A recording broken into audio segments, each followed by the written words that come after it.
saya Juta Tambunan dari kelas 1C. Tujuan dibuatnya video ini adalah untuk memenuhi tugas bahasa Indonesia, yaitu storytelling, dengan judul Laut Asin. Pada suatu ketika, hiduplah dua bersaudara di sebuah desa.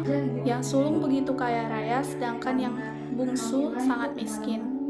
Yang sulung akan menghasilkan banyak uang di setiap festival ketika yang lain tidak punya apa-apa, bahkan untuk makan ataupun untuk membeli pakaian.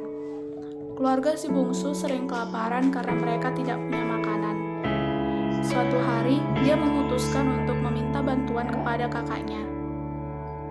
Si bungsu berkata, "Kakak, anak-anakku sangat kelaparan. Mohon pinjami aku uang. Aku akan memberi makanan untuk mereka." Lalu si sulung berkata, "Kau selalu datang untuk meminta uang. Aku tidak punya apa-apa. Pergi sana." Sakit hati karena perkataan kakaknya, si bungsu pun pulang. Di perjalanan pulang, dia berjumpa dengan seorang pria tua yang sedang membawa setumpuk kayu.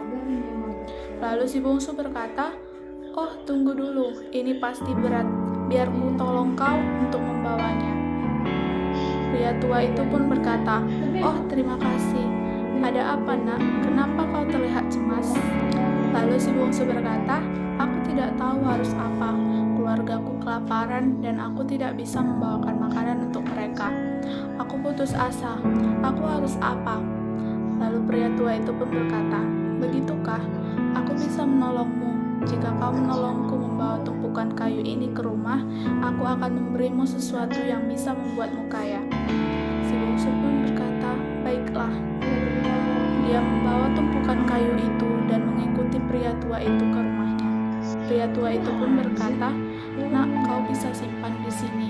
Semoga Tuhan memberkatimu dan membuatmu kaya." Pria tua itu memberikan sebuah roti manis, lalu berkata, "Ambil ini dan bawa ke hutan. Saat kau sedang berjalan, kau akan menemukan 3 pohon kelapa. Ada bukit di balik pohon itu. Jika kau lihat lebih dekat, kau akan melihat gubuk kecil. Masuklah ke gubuk itu, dan 3 kurcaci tinggal di sana. Mereka suka dengan roti manis. Mereka pasti akan membeli roti itu. Berikan pada mereka, tapi jangan meminta uang sebagai gantinya. Mintalah penggiling yang terbuat dari bambu." Mengikuti instruksi pria tua itu, ia pergi ke hutan. Setelah melewati beberapa pohon, ia tiba di satu pohon. Saat ia lihat lebih dekat, dia sadar ketika pohon kelapa berjajar di sana. Saat dia mendekat ke pohon kelapa itu, dia bisa melihat ada gubuk kecil. Saat dia memasuki gubuk, para kurcaci mulai berteriak kepadanya. Kurcaci pun berkata, "Siapa kau dan mengapa kau bisa masuk?" Si bungsu pun berkata, Aku bukan pencuri."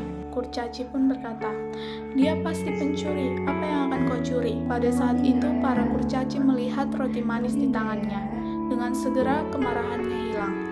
Lalu si kurcaci pun berkata, "Kami sangat menginginkan roti manis itu, dan kau boleh mengambil apapun sebagai gantinya." Si bungsu pun berkata, "Baiklah, aku akan berikan ini padamu, tapi kau harus berikan penggiling dari batu itu sebagai gantinya." Si kurcaci pun berkata, "Kami setuju, tapi ingat ini bukan penggiling yang biasa. Saat kau menggiling, ini akan mengabulkan segala keinginanmu, dan saat kau selesai, tutupi dengan kain merah. Itu akan membuatnya berhenti." Dia mengambil penggiling itu dari kurcaci dan kembali pulang. Saat ia kembali pulang, ia melihat istri dan anaknya kelaparan. Ia meminta istri untuk menutup kain di atas lantai dengan mulai menggiling. Si bungsu pun berkata, "Penggiling, oh penggiling, berikan aku kari." Penggiling itu mulai membuat kari, lalu menutup penggiling itu dengan kain merah, dan penggiling itu berhenti menggiling seketika. Dia mulai mengambil kain itu dan mulai menggiling lagi. Si bungsu pun berkata, "Penggiling, oh penggiling, berikan aku nasi." Penggiling. Dengan cepat penggiling itu menghasilkan setumpuk nasi. Semuanya makan dengan lahap. Setiap hari si bungsu meminta penggiling untuk menghasilkan banyak hal, tepung, kacang, dan lain-lain. Lalu dia membawa ke pasar dan menjual. Dengan ini dia mendapat keuntungan. Lalu dia menjadi kaya raya. Dia membangun rumah besar dan mempunyai pakaian yang baru. Semuanya bahagia kecuali si sulung yang merasa iri pada keberhasilannya. Si sulung bersembunyi dari rumah si bungsu untuk mencari tahu keberhasilannya. Tidak butuh waktu lama untuk mengetahuinya. Dia mencuri penggiling itu dan memutuskan meninggalkan desa bersama keluarganya. Dekat dari desa itu ada sebuah pantai. Dia tiba di pantai dan pergi ke negeri yang jauh. Di perjalanan, dia memutuskan untuk mencoba penggiling itu. Si sulung berkata, "Penggiling, oh penggiling, berikan aku garam, penggiling." Penggiling itu langsung menghasilkan garam, tapi dia tidak tahu bagaimana menghentikannya. Penggiling terus menghasilkan garam, lalu menenggelamkan perahu itu karena terlalu berat.